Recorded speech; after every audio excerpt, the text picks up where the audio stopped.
that this long finale of Revenge of the Sith is the most powerful and the most significant work of art in any genre, including literature, in the last 30 years. There are two time-tested things that will always start an argument between guys. LeBron and MJ is the first one. As a matter of fact, this is a whole industry. If you look at First Take and Undisputed, that's literally the show. The other place, Star Wars. And would it be part of the Star Wars canon in the future? Well, actually, George Lucas never wrote a script for 7, 8, or 9. I have story treatments of 7, 8, and 9. We've, got a plan for 7, 8, and 9, which is the end of the trilogy. If you're a geek like myself, there's very little doubt that you've been introduced to Star Wars. For me, Star Wars represents more than just an action movie because some of the deeper running themes in Star Wars gave me life lessons. And one thing about the Star Wars franchise before the current period where people are lamenting it is that it represented more than a movie, a time of nostalgia, if you will. The thing about nostalgia is that it's a feeling that is gone. It can't be recreated or recaptured.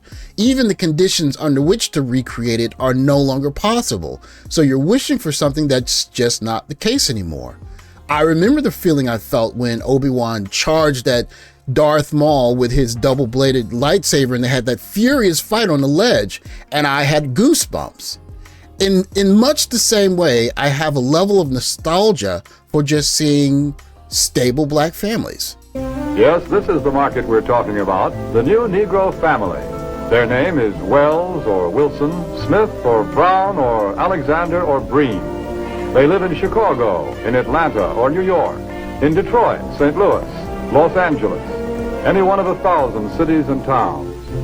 All over the country, families such as this are enjoying new prosperity. They have new interests, new standards of living, a buying power they've never enjoyed before. They're good prospects for practically all types of goods and services. The nature of this film appears to be some sort of piece that is meant to show to investors that may be investing in black communities. But that aside, just the imagery of happy, strong black families with a mother and a father are just, not only are they nostalgic, but they're beautiful. And it's a thing to see when you hear so much literature saying that before, in the old days, there was so much oppression and men were terrible people and color purple type stuff was going around. You get this image and it's a beautiful image to watch. All too often, though, they're overlooked prospects. Why? Because of some good, valid reason? No. They're overlooked because of mistaken ideas, because of out-of-date ideas about how the Negro lives and how he buys. The truth of the matter is that the Negro lives pretty much the same as other folks. He buys pretty much the same way, too.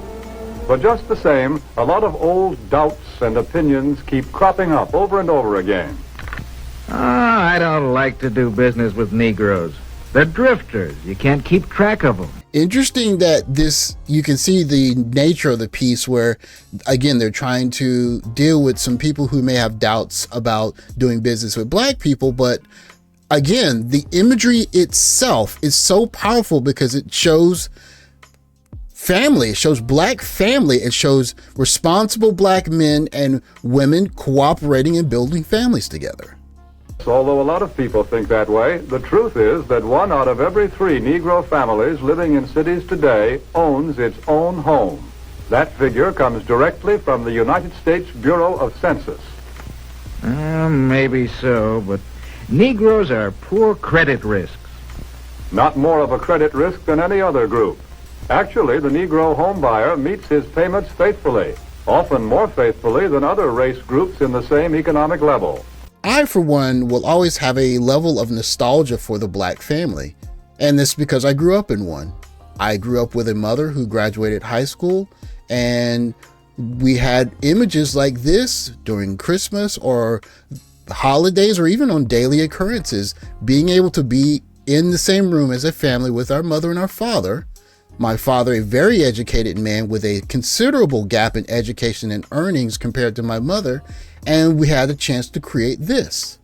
A two-parent family with a home where we had a chance to experience the masculinity of our father and the very soft femininity of our mother, and we had a level of continuity that gave us an amount of safety. Something that I have considerable appreciation for, because the Black family that's portrayed in many of the movies show the Black patriarch as some sort of evil monster.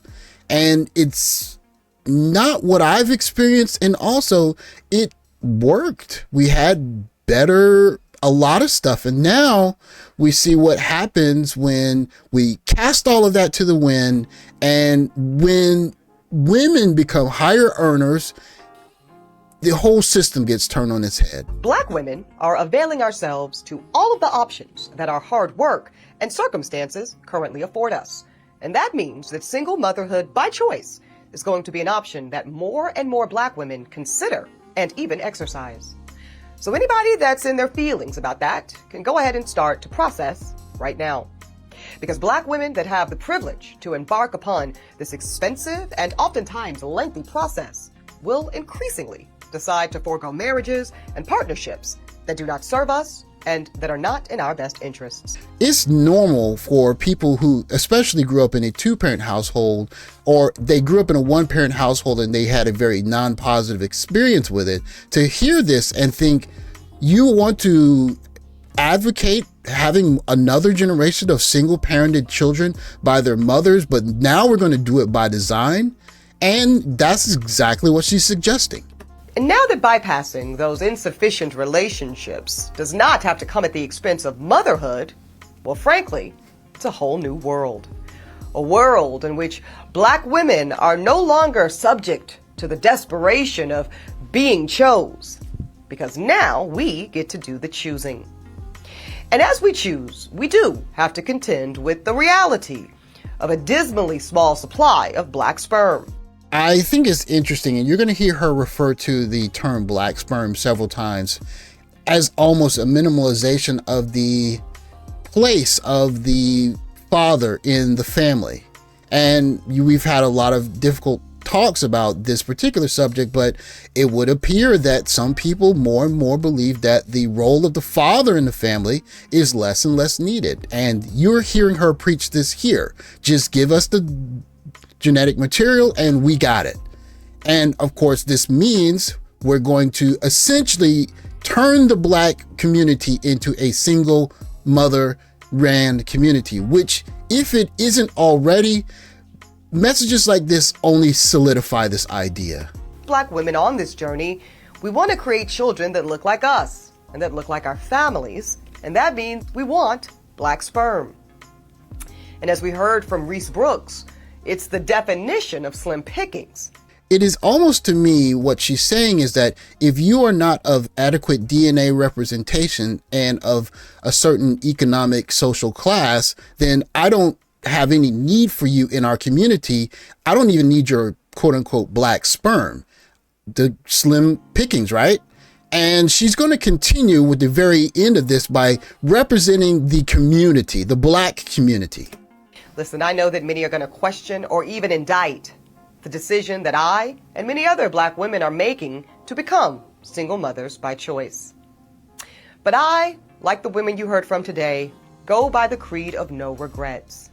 I have, and many Black women have, too much love, too many resources, and too rich of a community not to share these gifts with children of our own.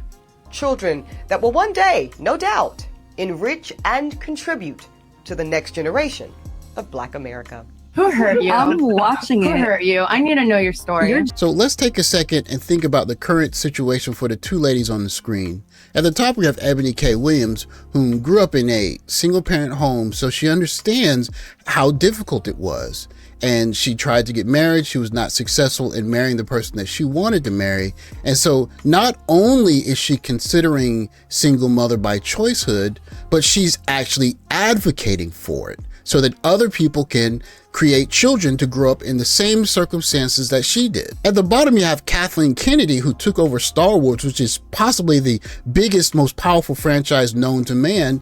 And all she really had to do is, with the help of George Lucas, make a movie in line with his vision. And of course, you'll have detractors, but the profit is guaranteed. Instead, what she did was make essentially an action movie for girls, but the problem is girls didn't really like it because girls tend not to like action movies as much as guys, and guys didn't like it because the movie was out of touch with the stars that the people who love Star Wars wanted to see. And so it kind of parallels the Ebony K. Williams situation in that I just wonder if this was some sort of revenge.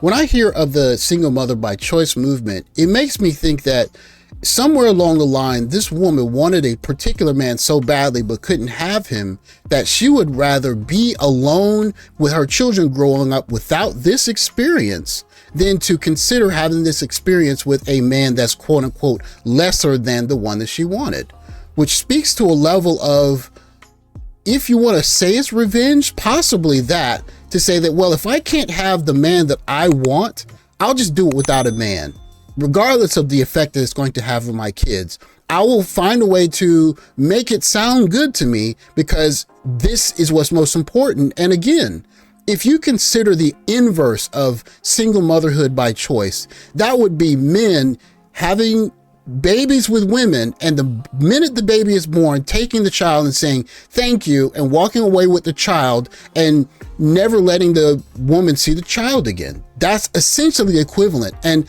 I don't know if there's been a civilization where that's ever happened. In a way, I think we're in the age of who hurt you revenge, where all men are feeling the wrath of the heartbreak from certain women who had certain things happen with certain men, so everybody gets punished. And in a way, one of those punishments is a star like Ebony K. Williams convincing other women that they can have babies without fathers and that it's okay. But in the end, the revenge only plays out on, in this case, Star Wars fans and little kids. Thanks for watching. Like, subscribe, comment below. I'll catch you guys next video. Take care, guys.